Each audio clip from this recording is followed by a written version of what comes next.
तो फिल्म की शुरुआत में दिखाए जाते हैं दो बूढ़े लोग जो दोनों हस्बैंड वाइफ थे। वो छुट्टियां गुजारने के लिए कहीं पर जा रहे थे। वो रेडियो पर गाने सुनते हंसी मजाक करते अपने सफर पर जा रहे थे, मगर तभी उनका रेडियो खराब होकर अपने आप ये गाना जीपर्स क्रीपर्स लगा देता है। तभी इनके पीछे एक ट्रक आ जाता है जिसका ड्राइवर काफी गुस्से में ट्रक चला रहा था। तब ये देखकर वो थोड़ा डरने लगते हैं, मगर फिर वो ट्रक आगे निकल जाता है। अभी वो लोग सुकून का सांस लेते ही हैं, मगर तभी उन्हें वो ट्रक एक जगह पर खड़ा हुआ दिखता है जिसके ड्राइवर ने काफी अजीब तरह का सूट पहना हुआ था। वो एक लाश को ठिकाने लगाने के लिए एक जगह पर फेंकने जा रहा था, जो देख वो लोग काफी परेशान हो जाते हैं। बूढ़ी औरत डरते हुए कहती है, यहाँ बहुत ही खतरा है, हमें यहाँ से चलना चाहिए। तो अभी वो लोग जा ही रहे थे, मगर वो दोबारा से उनका पीछा करने लगता है। अब ये देखकर तो वो और डर जाते हैं। तब बचने के लिए वो इस रोड से उतरकर किसी दूसरी रोड पर चले जाते हैं, जिसके बाद वो ट्रक सीधा चला जाता है। अब वो लोग एक जगह गाड़ी रोककर बाहर आ जाते हैं। बूढ़ी औरत बार बार अपने हस्बैंड को कहती है, आप क्यों रुके हैं इधर, वो आदमी हमें भी ढूंढकर मार देगा। जिस पर वो बूढ़ा आदमी कहता है, हमें डरना नहीं, हिम्मत करनी चाहिए और इस बारे में पुलिस को बता देना चाहिए, जिसके लिए वो बूढ़ी औरत मान जाती है। फिर ये लोग उस जगह जाते हैं जहाँ ड्राइवर ने उस लाश को फेंका था। अब वो एक काफी गहरी जगह में बड़ी डरावनी चीज देखते हैं जिससे उनकी हालत ही खराब हो जाती है, मगर इसके बाद उनके साथ क्या होता है ये हमें दिखाया नहीं जाता। फौरन ही बाद हम हस्बैंड वाइफ को देखते हैं जिनकी कुछ ही वक्त पहले शादी हुई थी। इनमें लड़की का नाम लेन था और वो एक हॉरर फेस्टिवल यानी किसी डरावने त्योहार में जा रहे थे। लेन का हस्बैंड मोबाइल पर उसी बूढ़े कपल की वीडियो देख रहा था जिसमें बताया जाता है कि उन्होंने अपने रास्ते में बहुत सारी लाशों को देखा, मगर उस दिन के बाद उन दोनों को भी किसी ने नहीं देखा। वो लोग कहाँ गए कोई भी इस बारे में नहीं जानता। लेन का हस्बैंड डरावनी चीजों का बहुत बड़ा फैन था। वो लेन को बताता है कि क्रीपर की कहानी बिल्कुल सच्ची है। क्रीपर हर 23 साल बाद आता है और लोगों को 23 दिन तक मारता रहता है, और ये 23 दिन लोगों के लिए किसी अजाब से कम नहीं होते,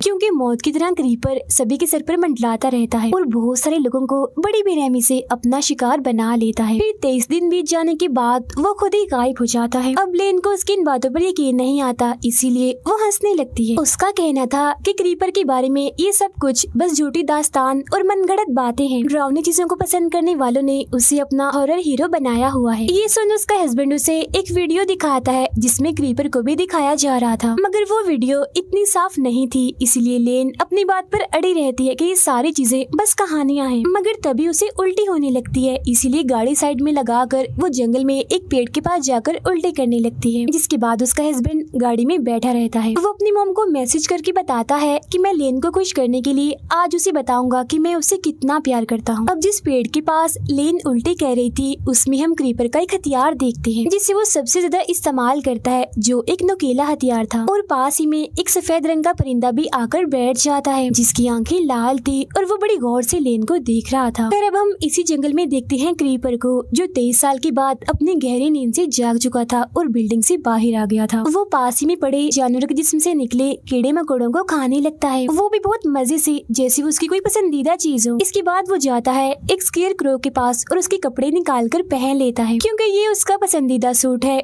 स्केयर क्रो दरअसल खेतों में खड़ा किया गया इंसान जैसा पुतला है जो परिंदों को डराने के लिए खड़ा किया जाता है। फिर इसी जंगल में हम लेन के एक दोस्त को देखते हैं जो उसी फेस्टिवल में जा रहा था, लेकिन वो रास्ता भटक चुका था, तो लेन से कॉल करके रास्ता पूछ रहा होता है। जैसे ही एक पेड़ के पास जाता है तो तभी अचानक से उसके पीछे आ जाती है उसकी मौत यानी क्रीपर। देखते ही देखते उस पर हमला करके बड़ी बेरहमी से ही उसे मार देता है।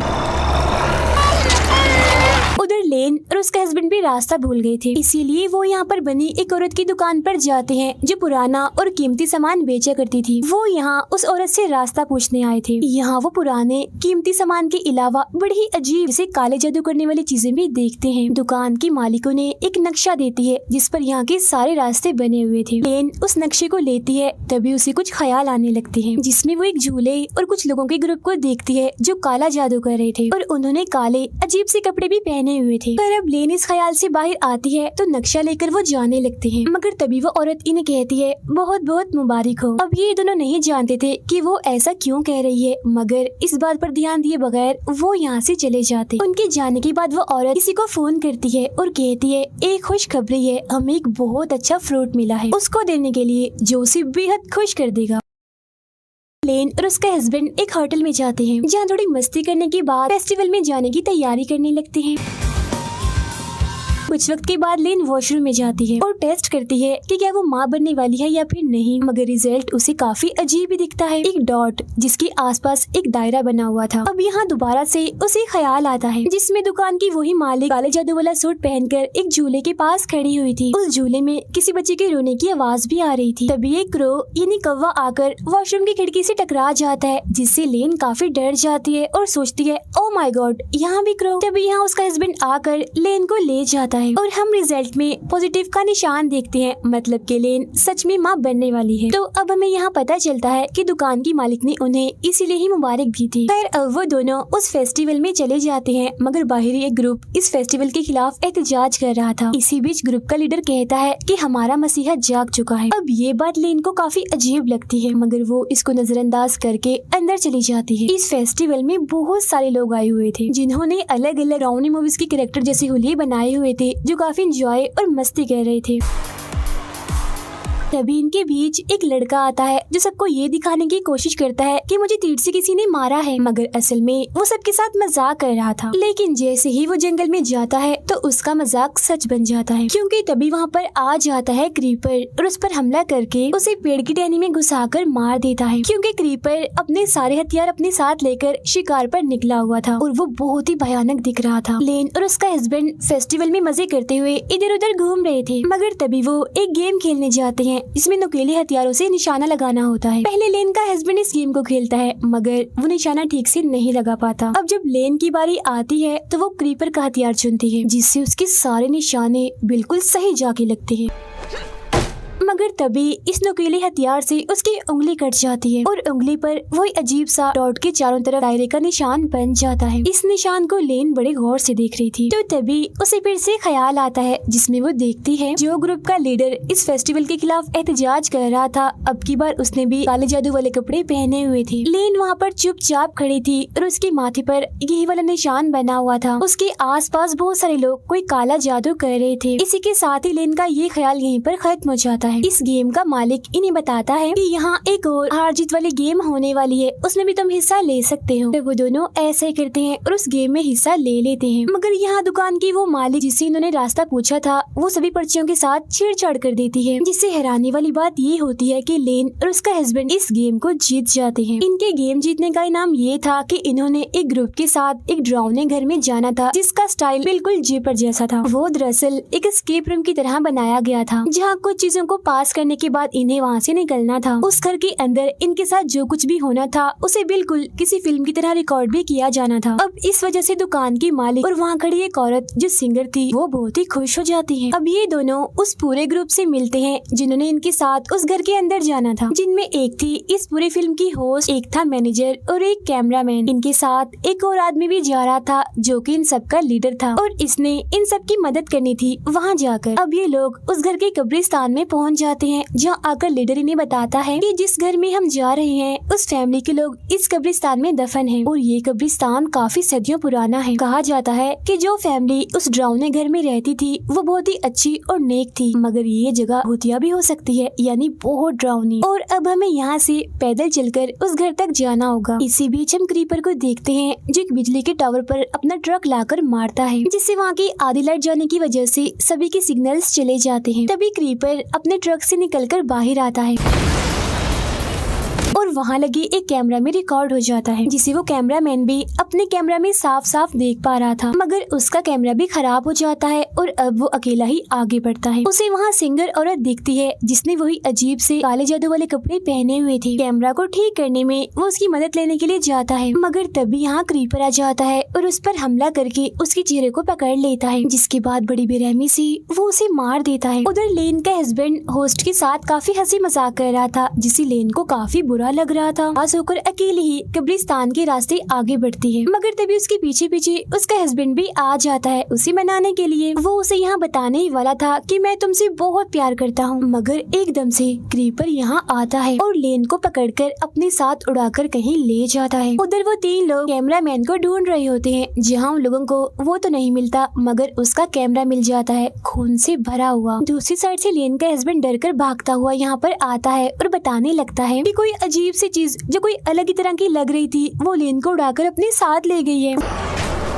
वो बहुत ही ज्यादा डरा हुआ था और पुलिस की मदद लेने के लिए यहाँ से भागने लगता है, मगर तभी वो एक चीज से टकरा जाता है जो एक लाश थी और ये उस कैमरामैन की ही थी। लाश की हालत बहुत ही बुरी थी, खून में लथपथ थी वो। तब ये देखकर वो लोग काफी डर जाते हैं और परेशान हो जाते हैं, ये सोचकर कि यहाँ जरूर कोई खतरनाक चीज है जो सब पर हमला कर रही है। इसीलिए वो भागकर उस घर में चले जाते हैं ताकि उनकी जान बच सके। मगर तभी दुकान की मालिक, सिंगर और एहतजाज वाला लीडर घर का दरवाजा बंद कर देते हैं और कहते हैं कि तुम लोगों को हमने क्रीपर के लिए ही छोड़ दिया है। तब यहाँ पर हम समझ पाते हैं कि ये सारे लोग जिन्होंने ये अजीब सा लिबास पहना हुआ है ये सब काला जादू करते हैं और ये क्रीपर को अपना गॉड समझते हैं और उसकी पूजा करते हैं। घर के अंदर आ जाने के बाद सब लोग अपने लीडर पर शक करने लगते हैं कि ये भी जरूर उन लोगों के साथ मिला हुआ है और इसी ने हमें यहाँ पर फंसाया है। जिस पर वो कहता है मुझे खुद नहीं पता कि सब कुछ क्या हो रहा है। इसके बाद हम देखते हैं लेन को, जिसे क्रीपर ने किसी जगह पर बांध कर रखा हुआ था। वो उसके पेट पर एक चाकू से कट का निशान लगा देता है। उधर वो लोग डरते हुए इधर उधर जा रहे थे। जिसके बाद वो उस कमरे में जाते हैं जहाँ लेन के उस दोस्त की लाश लटकी हुई थी जो जंगल में अपना रास्ता भटक गया था। इसके फौरन बाद यहाँ पर आ जाता है क्रीपर, जिसे देखकर तो उनकी हालत ही खराब हो जाती है। अब हॉरर चीजों को पसंद करने वाले जो क्रीपर को अपना हीरो समझते थे, आज उनकी बात सच हो गई, मतलब कि सच में क्रीपर पाया जाता है। उसके बारे में जो बातें हैं वो मनगढ़ंत नहीं है। यहाँ हम उसका हुलिया साफ साफ देख पाते हैं जो बेहद भयानक था और उसका चेहरा बहुत ज्यादा डरावना था। लीडर जिसके हाथ में गन थी वो क्रीपर पर गोली चलाता है जो क्रीपर के हाथ पर लगती है, जिस वजह से वो रुक जाता है। तो मौका देकर वो लोग यहाँ से भागने लगते हैं। अब क्रीपर लेन की दोस्त की लाश पर से उसका हाथ उखेड़कर अपने हाथ पर लगा लेता है, जिससे वो बिल्कुल ठीक हो जाता है। तो अब हम यहाँ ये समझ पाते हैं कि क्रीपर सभी की लाशों को इस्तेमाल करता है और उनके जिस्म के हिस्सों से ही जुड़कर वो बनता है और अगर जख्मी हो तो उनके जिस्म का कोई भी हिस्सा इस्तेमाल करके बिल्कुल ठीक हो जाता है। लेन खुद को किसी तरह छुड़वा लेती है और वहाँ से भागकर इन लोगों के पास आ जाती है। वो लोग एक कमरे में जाते हैं जहाँ पर फोन था। मैनेजर का पैर वहाँ बिछाए एक जाल पर लग जाता है, जिससे उसका पैर जख्मी हो जाता है। लेन का हस्बैंड पुलिस को कॉल करके यहाँ की सूरत हाल के बारे में बताने लगता है, मगर तब तक यहाँ क्रीपर आ जाता है। वो इन पर हमला करने लगता है, जिससे बचकर वो लोग यहाँ से भागकर दूसरे कमरे में आ जाते हैं। होस्ट कहती है वो हमारे पीछे पड़ गया है, हम बचेंगे कैसे? जिस पर लेन का हस्बैंड कहता है क्रीपर इमोर्टल है, वो कभी नहीं मर सकता। बचने के दो ही रास्ते हैं, या तो वो खुद हमारा पीछा छोड़ दे या फिर हम लोग 23 दिन के इस खतरनाक और परेशान कुन टाइम को गुजार लें और बच जाएं। तभी क्रीपर यहाँ भी आ जाता है। वो लोग उसे भगाने की कोशिश करते हैं, मगर वो होस्ट पर हमला कर देता है। वो उस पर अपने हथियार से हमला करके उसका सर ही काट देता है, जिससे उसका बहुत सा खून बह जाता है और बड़ी बेरहमी से उसकी मौत हो जाती है। फिर वो उसे उठाकर अपने साथ ले जाता है और उसका दिमाग निकाल कर खाने लगता है। उधर वो लोग एक ऐसे कमरे में जाते हैं जहाँ बहुत सा काले जादू का सामान पड़ा हुआ था। ये वही जगह थी जहाँ क्रीपर को गॉड समझने वाले लोग उसकी पूजा करते थे। तभी लेन को एक ख्याल आता है, जिसमें वो देखती है कि काला जादू करने वाले लोग उसके आसपास हैं, जिसके जिस्म पर खून डालकर उसका पेट काटकर इस वक्त भी जादू ही कर रहे हैं। फिर तभी क्रीपर उसके पास आता है, जिससे वो समझ जाती है कि क्रीपर मुझसे क्या चाहता है, यानी मेरा बच्चा। फिर वो ये बात अपने हस्बैंड को भी बता देती है कि हमारा बच्चा होने वाला है और वो बच्चा क्रीपर लेना चाहता है ताकि वो उसे कुर्बान करके उसकी जिंदगी खुद ले ले। अब इसी कमरे के बिल्कुल नीचे उन्हें एक खुफिया कमरा मिलता है, जिसके अंदर बहुत सारी लाशें थी। तब वो लोग यहाँ सारी बात समझ जाते हैं कि इस जगह पर लोगों का एक ग्रुप है जो क्रीपर की पूजा करते हैं और उसके लिए बहुत सारे लोगों को फंसा कर वो यहाँ लाते हैं, जिसके बाद क्रीपर उन्हें खाकर ताकतवर और खतरनाक रहता है और ये चीज काफी सदियों से चलती आ रही थी। तभी लेन बताती है कि क्रीपर को मारा जा सकता है क्योंकि उसका जिस्म कमजोर और मुर्दा बढ़ता जा रहा है। तब यहाँ हमें ये भी समझ आती है कि क्रीपर को लेन का बच्चा चाहिए खुद को ठीक करने के लिए, क्योंकि वो उस बच्चे को अपने लिए कुर्बान करके उसकी जिंदगी खुद लेना चाहता है, जिसके बाद वो बिल्कुल ऐसा हो जाएगा जिसे वो अभी अभी पैदा हुआ है, इन्हीं पहले की तरह खतरनाक और ताकतवर। इसी वजह से ही इस फिल्म का नाम जीपर्स क्रीपर्स रिबॉर्न पड़ा है। और वो लोग उस कमरे से बाहर आते हैं ताकि यहाँ से निकलने का रास्ता ढूंढ सके, लेकिन तभी यहाँ पर क्रीपर आ जाता है। वो मैनेजर के पेट में अपना चाकू जैसा हथियार मारता है, जिससे उसकी बड़ी बेरहमी से ही मौत हो जाती है। इनका लीडर क्रीपर पर एक चाकू से हमला करता है है और वहाँ से भागने लगता है तो वो भी लीडर का पीछा करता है। तभी बाहर क्रीपर लेन को देखता है जो काला जादू करने वाला चाकू अपने हाथ में लेकर खड़ी हुई थी। फिर वो उसके पास जाने लगता है क्योंकि लेन ने खुद को उसके हवाले कर दिया था। उधर लीडर और लेन का हस्बैंड घर की छत पर चढ़ जाते हैं। क्रीपर लेन के पास आता है और उसका गला पकड़कर उसे ऊपर उठा देता है। अब हम जानते हैं कि लेन को हथियार चलाने काफी अच्छे से आते थे और उसके पास कुछ नुकीले हथियार मौजूद भी थे जिन्हें पहले वो क्रीपर के कान में घुसा देती है और बाद में उसकी आंखों में मारकर उसकी आंखें फोड़ देती है। इससे यहाँ क्रीपर अंधा हो जाता है। ऊपर से वो दोनों एक काफी बड़ा रॉड नीचे फेंक देते हैं जहाँ वो खड़ा था। वो रॉड क्रीपर के मुंह के आर पार हो जाता है जिससे वो वहीं अधमरा हो जाता है। तभी यहाँ बहुत सारे क्रोज यानी कौवे आ जाते हैं और बुरी तरह से चिल्लाने लगते हैं। जिस हड़बड़ी में लीडर नीचे गिर जाता है और उसकी मौत हो जाती है। लेन का हस्बैंड नीचे उतर कर आता है और उसे संभालता है। फिर बहुत सारे परिंदे आकर क्रीपर को उठा लेते हैं और उसे अपने साथ कहीं ले जाते हैं। इतने ही देर में पुलिस भी वहाँ पर आ जाती है और दोनों को बचाकर गाड़ी में बिठाती है। मगर तभी हम लेन की आंखों को अचानक से काला होता हुआ देखते हैं। अब आपको याद ही होगा कि क्रीपर ने उसके पेट पर जादू वाले एक चाकू से कट का निशान लगाया था। फिर अपने जिस्म के एक हिस्से को लेन के पेट में डाल दिया ताकि वो उसके बच्चे को निगल जाए और उसने ऐसा कर भी लिया था। इसका रिजल्ट हमें दिखाया भी जाता है जहाँ बहुत सारे क्रोस और परिंदे क्रीपर्स के आसपास होते हैं। फिर उसका जिस्म किसी कवर की तरह बनकर फट जाता है और अंदर से निकलता है क्रीपर रिबॉर्न होकर यानी दोबारा पैदा होकर, जो बिल्कुल जवान नया दिख रहा था। इसका मतलब ये है कि लेन पर उसने जो काला जादू किया था वो पूरा हो गया था जिसने उसने लेन के बच्चे की जिंदगी ले ली। और इसी के साथ ही ये फिल्म यहीं पर खत्म हो जाती।